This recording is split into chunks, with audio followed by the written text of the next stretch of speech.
300 ఇస్తానంటే వెళ్ళి జెండా పట్టుకొని అక్కడ నుంచున్నంత మాత్రాన మా పిల్లగాన్ని తీసుకెళ్లి ఇప్పుడు రాళ్ళేసారు రప్పలేసారు అని మూసేసారు. 4 ఎండు మిరకాయలు వేసుకొని నలుచుకొని గంజి పోసుకొని తాగుతూ ఉంటారు. లేబరం సార్, మేము అత్యంత చేసేవాళ్ళం కాదు సార్. లేబరం పిల్లల్లో ఉన్న వాళ్ళని మర్చిపోయిన 100 ఇస్తాం, మగవాళ్ళకి 300 ఇస్తాను అనేసి ఇచ్చేసి అందరినీ ఇళ్లలో ఉన్న వాళ్ళందరినీ రోడ్డెక్కిచ్చారు మమ్మల్ని.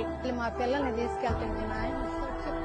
పిల్లలు స్కూల్ కాడ ఒక వాసన నేను ఉంటాను, కాపురం ఉంటది సార్. పెద్ద స్కూల్ కాడ ఎవ్వరు రానియరు, రావట్లేదు. 16 సంవత్సరాల పిల్లగాడు మట్టి పని చేస్తాడు. ఇళ్లలో గడవక తండ్రి తాగిపోతాడు. అయ్యి ఇళ్లలో గడవక మేము పిల్లల్ని తీసుకొని పనులకి వెళ్ళి వస్తాం. మా పిల్లలు అసంటి పని చేయరు. మేము అన్నమే తినేది. మేము కారం ముద్దలు పొద్దున్నైతే కారం వేసుకొని ముద్దలు తినేవాళ్ళు. అమ్మట పంపిత్తనాన్ని తీసుకెళ్లారు. ముందు సతీష్ని అట్ట తీసుకెళ్లారు, తర్వాత ఈ 4 తీసుకెళ్లారు సార్. మాకు 200 ఇవ్వపోవటము, ఈ పిల్లల బట్టుకెళ్తాం.